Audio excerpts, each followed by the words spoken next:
Hola, buenos días o buenas noches, según corresponda. Yo soy Horacio Pérez y os doy la bienvenida al podcast Investigando la Investigación, el podcast donde hablaremos sobre temáticas muy relevantes dentro del mundo de la investigación, como en qué temas actuales y de impacto se está investigando en todo el mundo, cómo llevan a cabo su investigación los investigadores y cómo es su vida y día a día, qué les motiva a investigar y qué problemas encuentran y resuelven para poder seguir adelante. Y además nos centraremos no solo en la investigación académica, sino también en la transferencia tecnológica y en cómo se realiza la investigación en las empresas.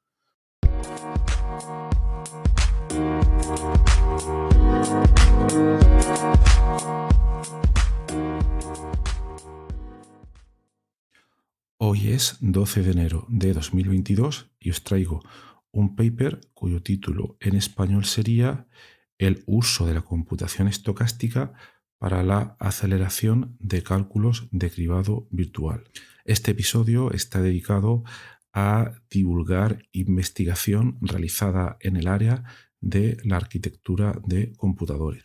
La idea principal de arquitectura de computadores es estudiar, optimizar cómo podemos aprovechar el hardware que nos ofrecen las diferentes plataformas de cómputo para optimizar los cálculos que queremos realizar a través de nuestros algoritmos.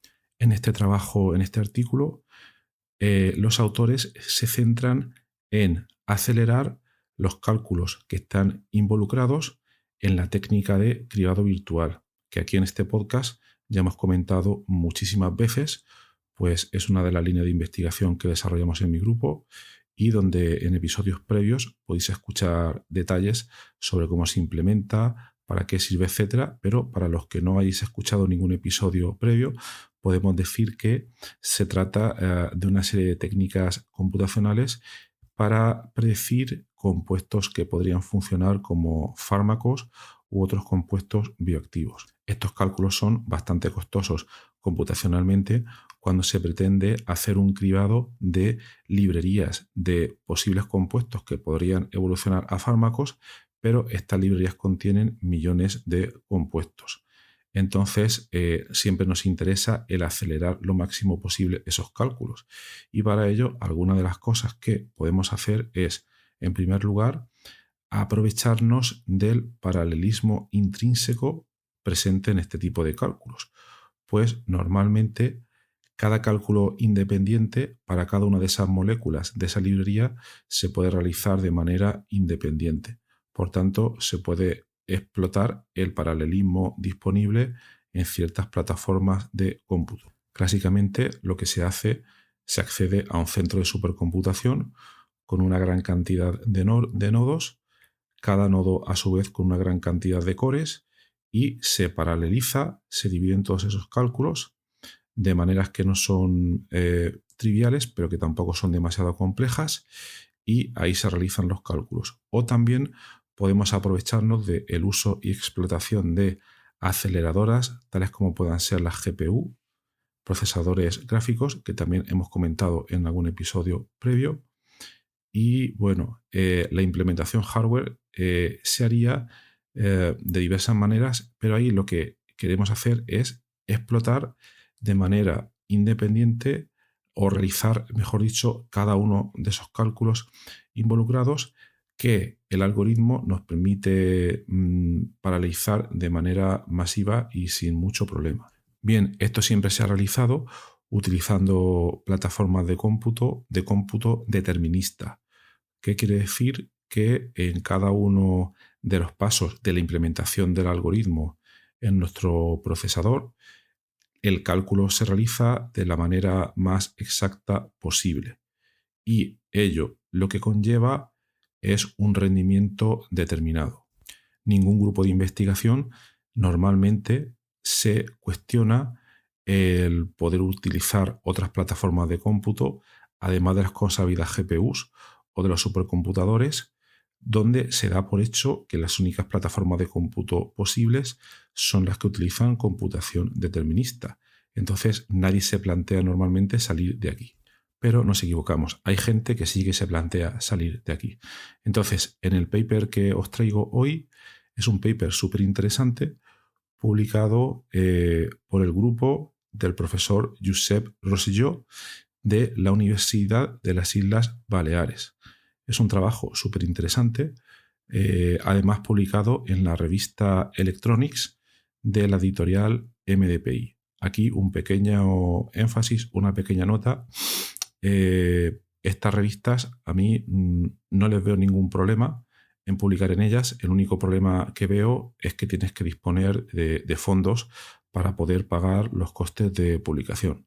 Hay ciertas leyendas, ciertas cosas que se comentan en los pasillos sobre que la ANECA, la entidad acreditadora, te pone ciertos problemas cuando tú envías tu currículum para que te validen a diferentes niveles de tu carrera investigadora y de profesor, y se supone que los artículos presentes en revistas MDPI están muy mal vistos por estas agencias evaluadoras. Entonces, yo tengo mis dudas sobre esto, no veo por qué debe haber problema. Yo he evaluado para revistas MDPI y el proceso ha sido bastante riguroso, y también me han revisado artículos en revistas MDPI y no he visto ninguna cosa rara. Entonces, si entre el público oyente hay alguien de la ANECA y puede comentar algo, se lo agradecería enormemente, tanto yo como el resto de la audiencia, e incluso podría invitar a hacer un próximo episodio sobre este tema. Pero bueno, por no dispersarnos. Este paper que comentaba es bastante interesante y voy a empezar un poco por el final. Consiguen acelerar en cuestión de 2 o 3 órdenes de magnitud un tipo de cálculos determinados de cribado virtual. Consiguen una gran aceleración, además de mantener la precisión de otros métodos de la literatura con los que se están comparando. De hecho, si vamos a la parte de conclusiones del paper, la frase exacta sería, en español: comparados con el estado del arte, el modelo propuesto muestra un incremento de un factor de 44.000 en términos de velocidad de proceso y una mejora del 2% en términos de precisión global, lo cual está bastante bien. Ahora vamos a tratar de resumir un poco cómo lo han hecho.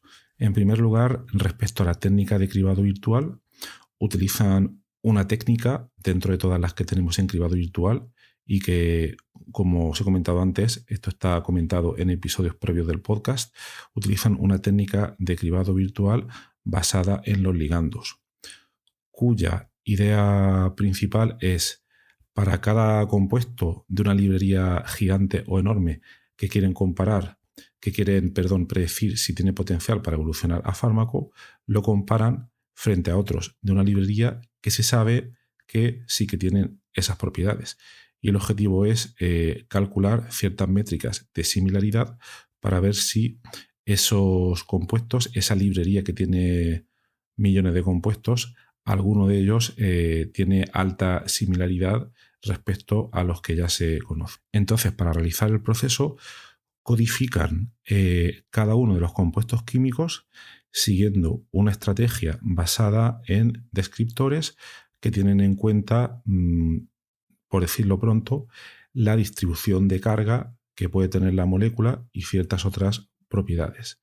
Y luego entrenan unos sistemas basados en redes neuronales, los entrenan con datos ya conocidos para las diferentes proteínas diana, y una vez que esas redes neuronales están entrenadas con esos datos conocidos, le pasan las nuevas moléculas y la red neuronal calculará de manera rápida si cada uno de esos nuevos compuestos tiene potencial para ser fármaco o no. En su paper testean la aproximación que han hecho, no solo en términos de velocidad, sino en términos de precisión, con otras que se conocen ya en la literatura, y ven que el rendimiento es similar y en algunos casos superior.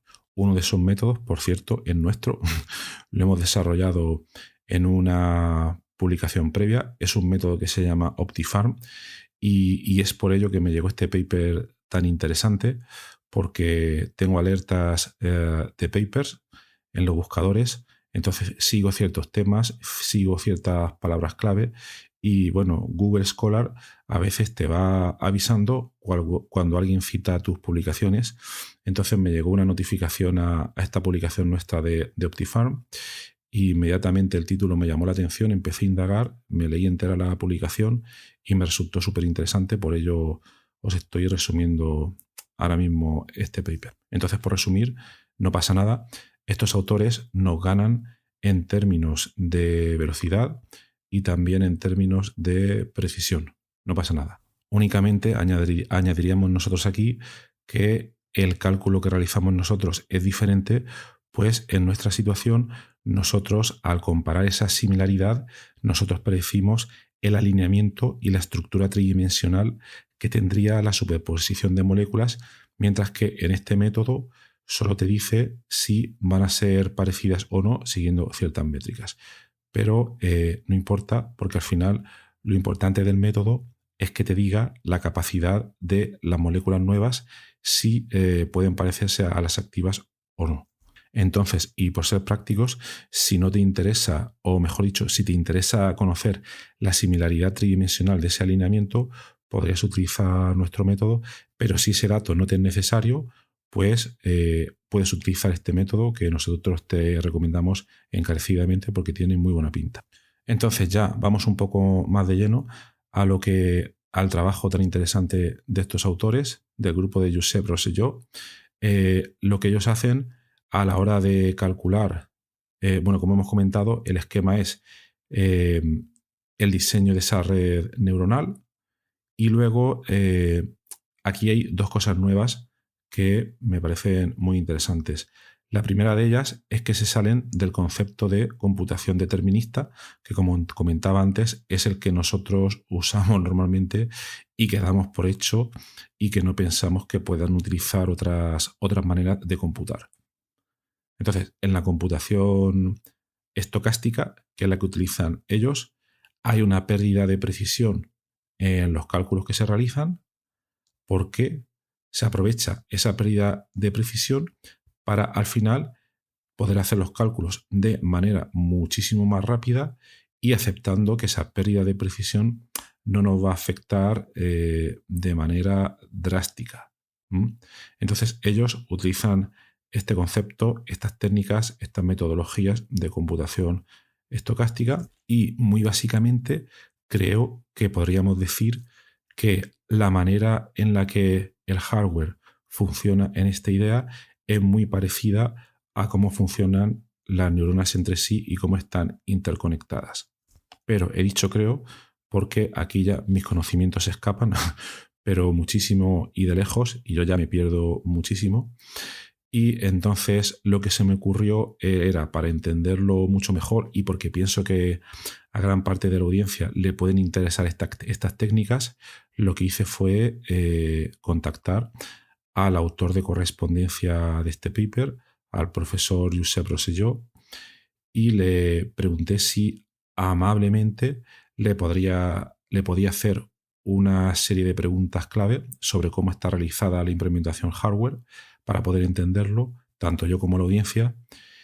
Y el profesor Josep accedió amablemente y entonces ahora vamos a escuchar las respuestas a tres preguntas que yo le he hecho sobre el artículo. Entonces, agradecerle muchísimo su disposición, primero, a contestar y segundo, porque vais a ver qué respuestas tan cuidadas, profundas y con todo lujo de detalles, donde primero nos hace un preámbulo, nos hace una introducción que es necesaria para introducir todos estos conceptos tan complejos relacionados con la computación estocástica y que creo que al final os puede ayudar muchísimo a entender este mundo tan fascinante de la computación estocástica, computación probabilística y poder seguir la investigación tan interesante pues, que hace. Entonces, nada más, os dejo a continuación las tres preguntas que le hice y luego la respuesta del profesor Josep. Allá vamos. La primera pregunta sería, ¿qué es el hardware neuromórfico? La segunda pregunta sería, ¿nos puedes explicar brevemente lo que es una FPGA o un FPGA? No sé cómo se denomina. y por qué en la implementación que vosotros habéis hecho no hace falta recursos de memoria, como se comenta en el paper. Y tercera y última pregunta, esta sé que es complicada. Todos sabemos más o menos cómo es una red neuronal. ¿Nos podías comentar a muy grandes rasgos cómo se implementa esta en vuestra arquitectura FPGA, si es que es posible de explicar en términos llanos? Muchísimas gracias. Hola, primero de todo agradecer a Horacio esta oportunidad que nos da pues para comentar un poco nuestro trabajo en su podcast Investigando la Investigación. Muchísimas gracias por esta oportunidad y por reparar un poco en nosotros y en nuestro trabajo. Con tal de responder a las preguntas de Horacio, primero me gustaría hacer un pequeño preámbulo para encuadrar un poco el tema y me sea un poco más ágil el poder contestar a las preguntas.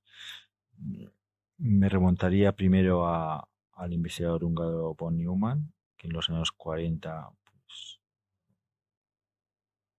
propuso el modelo de computación determinista, gente hasta la actualidad, en ese modelo de procesador von Neumann, donde tendríamos separado por una parte la memoria y por otra parte las unidades de proceso. Memoria en donde tendríamos conjunto de instrucciones a ejecutar, además de los datos que se han de operar y los datos que se obtienen de las operaciones de esa CPU, y un trasiego de datos entre bloque de computación y bloque de memoria, ¿no? Que digamos ese esquema von Neumann que llega hasta la actualidad prácticamente. Y que bueno, que de alguna forma ese, ese trasiego de datos entre bloque de procesamiento y memoria pues ralentiza o hace que el procesamiento sea relativamente no lo rápido y lo eficiente desde el punto de vista energético que pudiera ser en función de la capacidad de la tecnología actual. Por esa razón, actualmente se intenta ir a un modelo que se llama In-Memory Computing, en donde de alguna forma memoria y bloque de computación están integrados de forma solidaria y completamente compasados y distribuidos, también una naturaleza puramente distribuida, de forma que se minimice los posibles data paths entre memoria, bloque de memoria, bloque de computación, ¿no? Y estaría ese in-memory computing. Bueno, si bien propuso el modelo de computación el señor von Neumann en los años 40, ese modelo de computación determinista, en los años 50 propuso otro, pero este probabilístico o aproximado, y que fue posteriormente desarrollado por Gaines del Standard Telecommunication Laboratories del Reino Unido durante los años 60, mostrando toda una serie de bloques digitales básicos que son capaces de realizar operaciones relativamente complejas.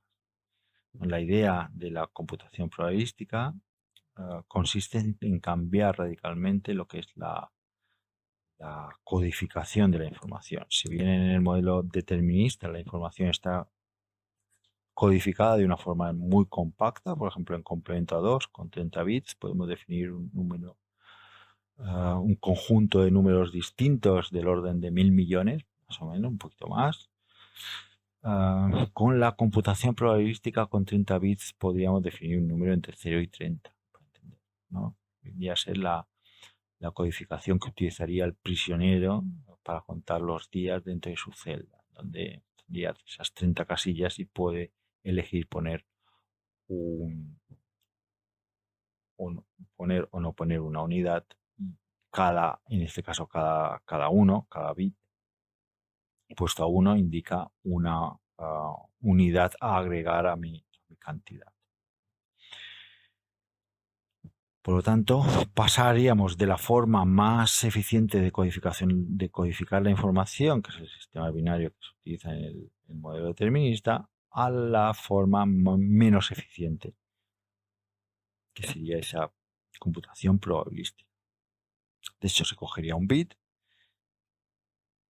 una señal de un solo bit, y la información la podríamos codificar, por ejemplo, en la fluctuación, de forma que a lo largo del tiempo esa señal va fluctuando de 1 a 0 de forma aleatoria y con una determinada frecuencia.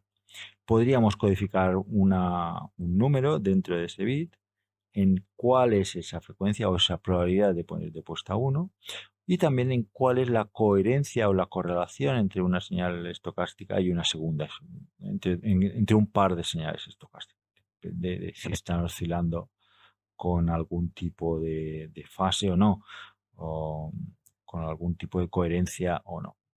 Si las entendemos como variables aleatorias, ahí tendríamos en juego, por una parte, las probabilidades de activación y por otra, la, la, la covarianza entre esas dos. La pega de esta computación probabilística es que el resultado no es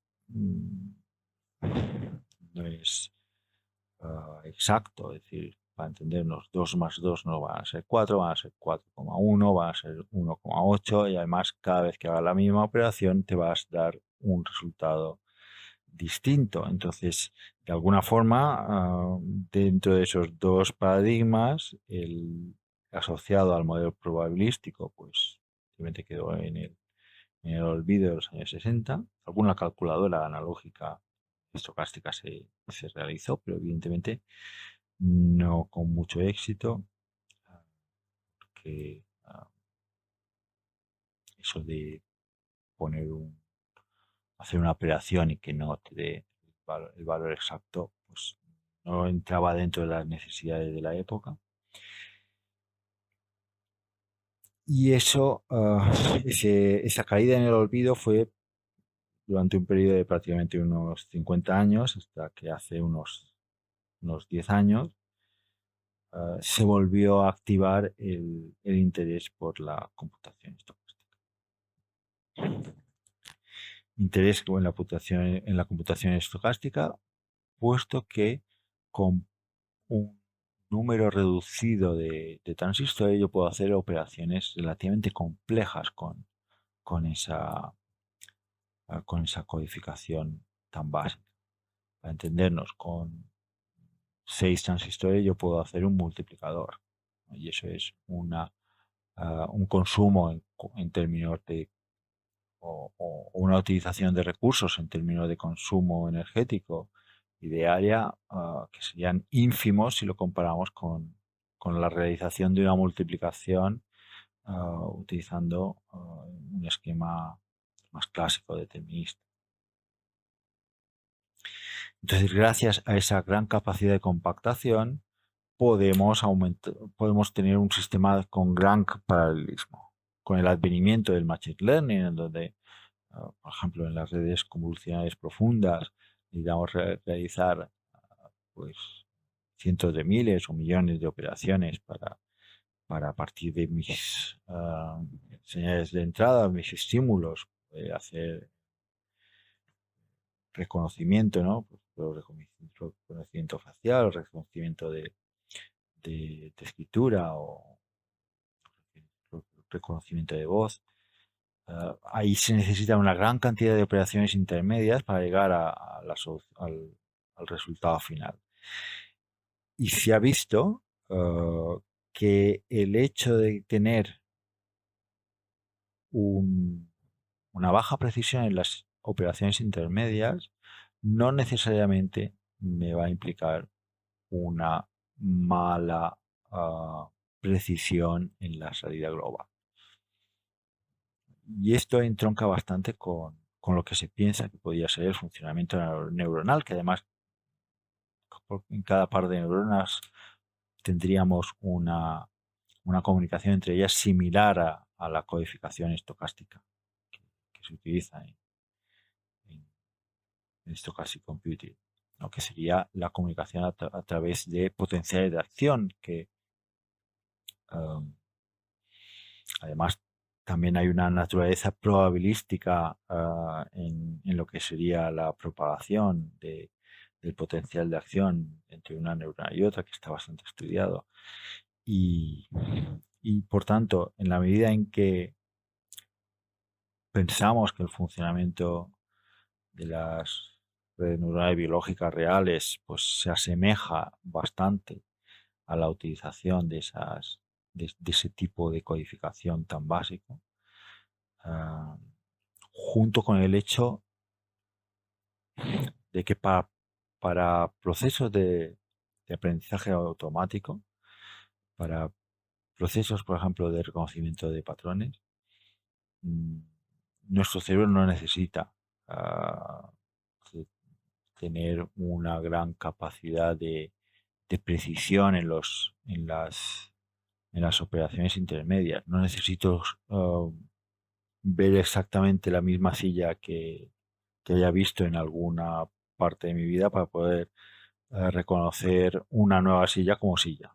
¿Entender? Si no necesito ni tener exactamente la misma tonalidad de color o las mismas medidas para que yo pueda reconocer una silla completamente distinta al conjunto de sillas que yo haya podido ver, como para poder reconocerla como tal. Dice una silla, dice una mesa, ¿no? Es decir, ahí parece que hay una forma de computar, desde luego, tanto difusa en el proceso, donde aparentemente no es un requisito que cada paso tenga una precisión científica para entenderlo. Y eso la computación estocástica también te lo proporciona. Además de incrementar ese paralelismo, ser capaces de poder comprimir una gran cantidad de operaciones complejas en un área relativamente reducida, y eso entronca bastante en lo que serían las redes neuronales profundas, en donde puedo tener de cientos o millones de operaciones intermedias entre mis señales de estímulo hasta mi respuesta final. Y por tanto, un poco entroncando con las preguntas de Horacio, en la primera pregunta, ¿qué es el hardware neuromórfico? Consistiría en intentar plasmar en hardware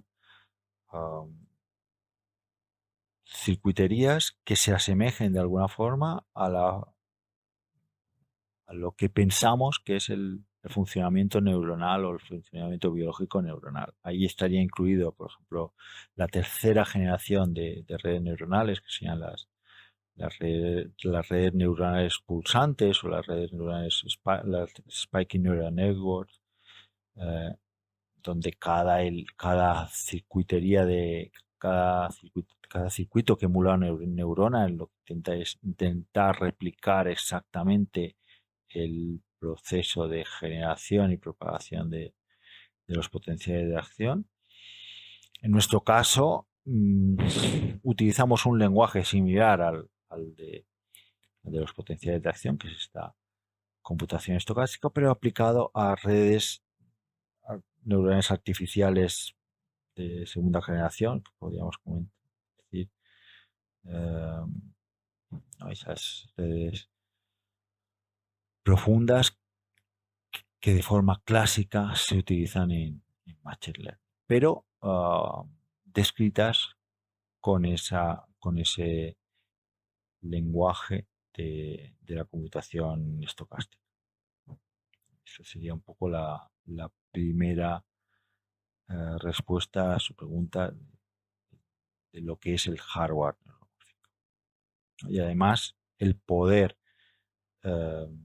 plasmar el paralelismo que sí que existe en el cerebro humano poco alejado del modelo von Neumann, que es un modelo secuencial, ¿no? Es decir, hago una operación, espero al resultado y luego ya puedo hacer la segunda. Aquí la gran cantidad de operaciones a la vez que podemos implementar utilizando computación estocástica me permite ese paralelismo y hacer pues esa analogía con el funcionamiento neuronal, ¿no? que es básicamente paralela.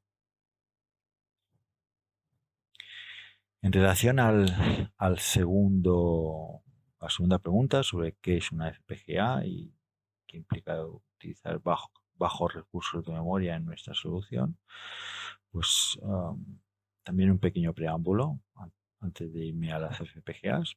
Imaginemos que tenemos una idea de procesamiento, quiero hacer un determinado proceso. Mi señal de entrada, pues para hacer una computación de Machine Learning o lo que sea.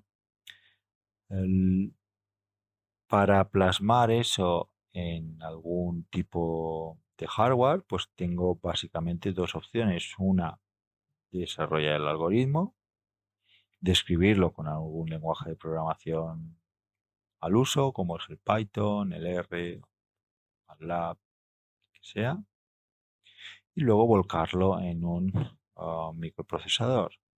Aquí tendríamos el modelo von Neumann. Ya tendría mi idea de proceso puesta en marcha. Eso sería, digamos, la línea estándar. Pero hay otra forma, la forma en la cual esa idea de computación la voy a desgranar en bloques básicos que hagan cada uno una operación determinada y que entre ellos se comuniquen de forma paralela. Eso lo puedo posteriormente intentar implementar en lo que se llama un ASIC, un circuito específico para implementar ese conjunto de... La diferencia con el uso del microprocesador es que el microprocesador, el conjunto de puertas básicas y de transistores, eso ya está fijo, eso no lo puedo cambiar. Lo que cambio es la memoria, lo que cambio son las instrucciones que hay en la memoria para hacer una aplicación distinta o la aplicación que yo quiera. Y es un cambio de software. Estoy volcando software distinto a un hardware ya fijo. Eso es el procesador. En el caso del ASIC, en el caso del circuito específico, yo quiero implementar un conjunto de puertas básicas y plasmarlas en un chip. Eso lo puedo realizar pues utilizando lo que se denominan lenguajes de descripción de hardware, que tienen un mecanismo de funcionamiento un tanto distinto a los algorítmicos como Python o C, ¿no? Que son puramente secuenciales. Estos lenguajes de descripción de hardware son concurrentes, pues, para plasmar de alguna forma el hecho de que voy a tener distintos bloques que van a hacer una operación concreta de forma independiente entre ellos, con lo cual yo necesito el bloque A o el bloque B no necesita que el bloque A acabe su operación pues para hacer la suya, para entendernos. Entonces se utiliza ese tipo de lenguaje, el lenguaje de descripción de hardware. Dos muy conocidos como es el VHDL y el Verilog. En el caso de nuestro trabajo lo hemos desarrollado íntegramente en VHDL. A partir de ese código VHDL, donde he puesto de forma instruccional esos descritos bloques, pues que están implementando, pues en nuestro caso, pues implementan neuronas e implementan redes neuronales que se combinan pues eso, con bloques que se van conectando entre ellos. Y eso se realiza no de forma visual, no de forma esquemática, sino directamente con una codificación instruccional que es el código VHDL. Luego, a partir de ese código, que es estándar, pues se utilizan sintetizadores de ese código a puertas básicas, ya sea en este caso la implementación de un ASIC. Luego necesitaría tocar en la puerta de alguna empresa fabricante de chips, pagar lo que me pidieran, es caro, sí, de 15.000 euros por implementación o para arriba, ¿no? Y sobre todo si es una entidad privada, pues más caro aún. En nuestro caso, como entidad pública sin ánimo de lucro, se pueden obtener costes relativamente bajos, pero bueno, están por ahí. 10, 15.000 euros por chip que quieras fabricar. Alternativamente, yo puedo coger mi VHDL y sintetizarlo en otro tipo de chips que se llaman las FPGA. Las FPGA, para entendernos, son un conjunto de matrices de puertas básicas que yo puedo, digamos, activar o desactivar a voluntad. Son circuiterías genéricas, es decir, ya están pensadas para poder albergar cualquier tipo de circuitería digital, y lo único que se necesita es un sintetizador que interprete tu código VHDL y lo vuelque sobre la FPGA.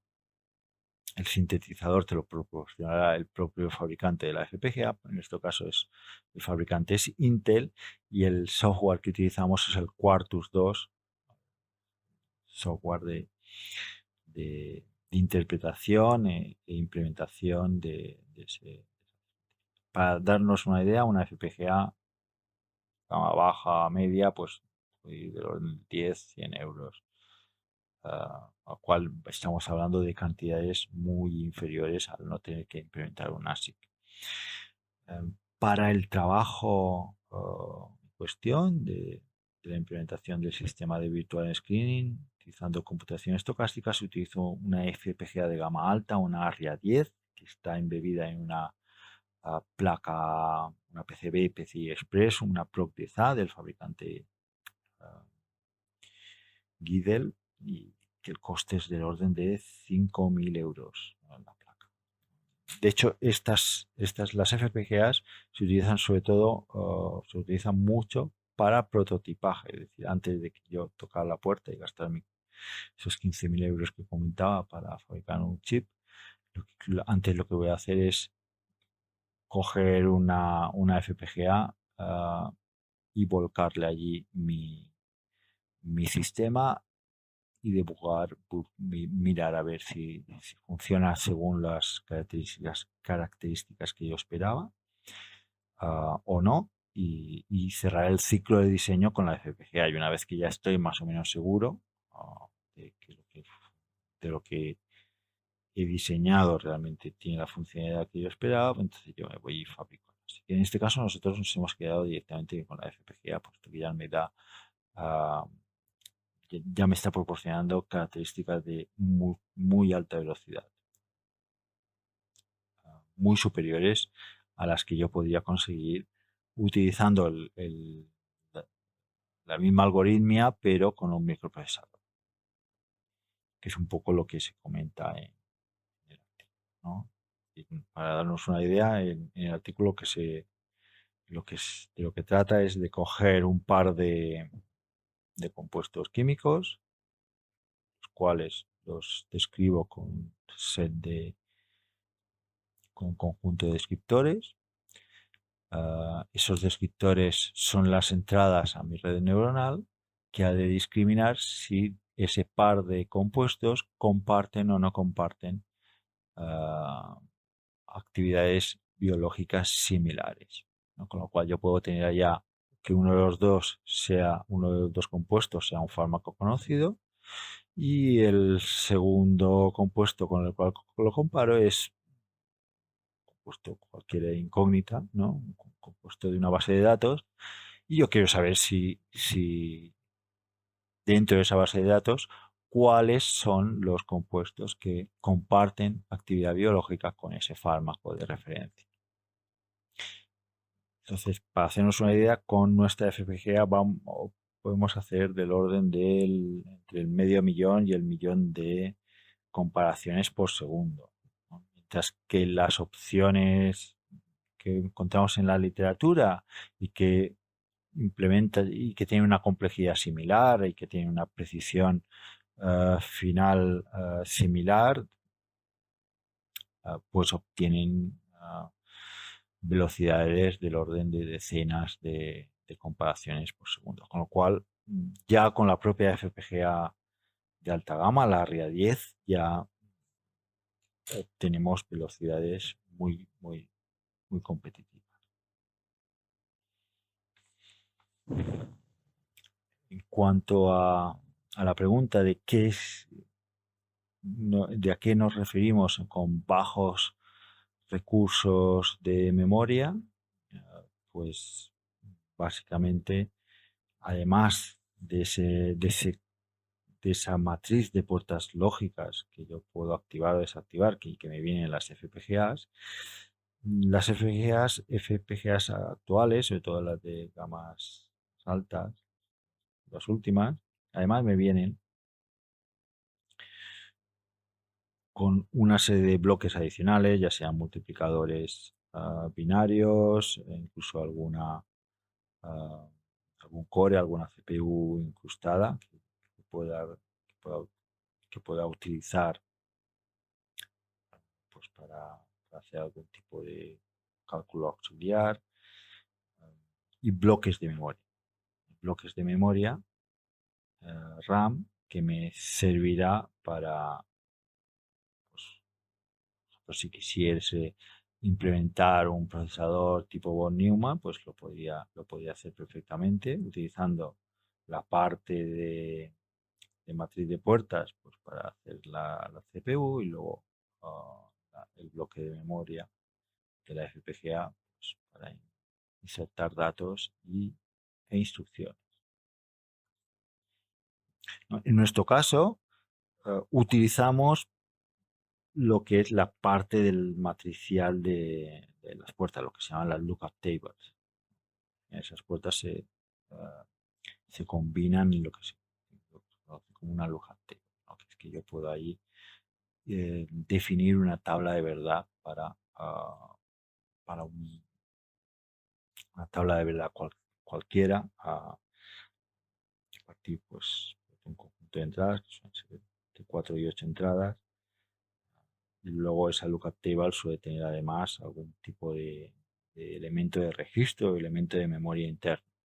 Pues solamente utilizando esos elementos de registro de memoria interno de cada LUT, pues puedo implementar esa red neuronal. Es decir, no necesito utilizar una memoria auxiliar, ya sea dentro de la FPGA o ya sea exterior, para, digamos, poder hacer el proceso. Sí que necesito una memoria exterior en donde tenga yo mi base de datos a procesar, a hacer el screening,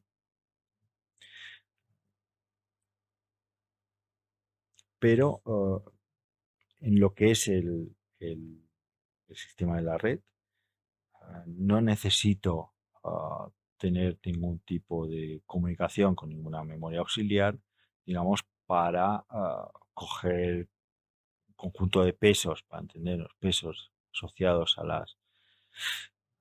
la sinapsis de cada neurona, volcar ningún tipo de pesos, porque el esquema de la red es puramente paralelo. Con lo cual, cada registro en el cual tenemos un determinado peso para una conexión de entrada de una neurona, está fijo y está, digamos, insertado en la propia neurona. Queda un poco el esquema que comentaba al principio de ese in-memory computing, en donde no vamos a tener un acceso permanente a memoria exterior o bloque de memoria que me vaya proporcionando un poco pues los valores auxiliares, en este caso para mi red de pesos, para poder hacer todo el proceso. Recuerdo que estamos hablando de centenares de miles de operaciones que se tienen que realizar a partir de la información de entrada, que sería ese procesamiento de nuestra red. Y bueno, y en relación a la última pregunta sobre cómo se implementa una red en hardware, pues básicamente es así como he comentado, ¿no? Primero describiendo esa idea en cuanto a bloques digitales básicos, y eso se escribe con VHDL, sintetizándolo con un programa especial, en este caso el que te proporciona el fabricante de la FPGA que vas a utilizar, que interpreta ese código que tú has escrito, te lo interpreta en términos de puertas básicas, y esas puertas son las que se configuran en la FPGA. Vamos a hablar que las FPGA no se programan, sino que se configuran, porque yo configuro el hardware, mientras que en el microprocesador se programaría en el sentido de que yo voy a cambiar el contenido de la memoria para hacer el algoritmo.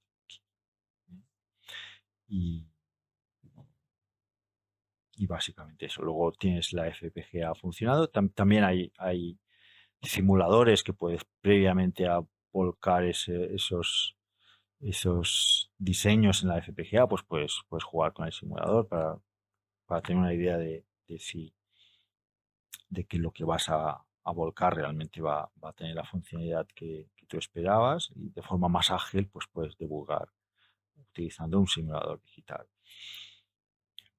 Y luego dentro de la FPGA, si estás utilizando sobre todo ese conjunto de matrices de lookup tables, de LUT, pues es eso, activas aquellas aquel conjunto de puertas y de registros o de elementos de memoria que necesitas para implementar esa descripción que has hecho en VHDL o Verilog. Y básicamente es esto. Muchas gracias por el interés, y espero que haya sido interesante la explicación. Muchas gracias. Muchas gracias a ti, Josep. Estoy seguro de que a la gente le ha encantado este episodio y esta aplicación tan detallada y extensa. Vamos, me ha gustado entender todos los detalles de cosas que antes no conocía bien, y pienso que he aprendido bastante. Bueno, os pondré como siempre en la nota del programa el detalle, el enlace a la publicación. Cualquier duda adicional podéis escribirle a él. Está su dirección de correo electrónico en el paper. Y nada más. Gracias por estar ahí y hasta el próximo episodio.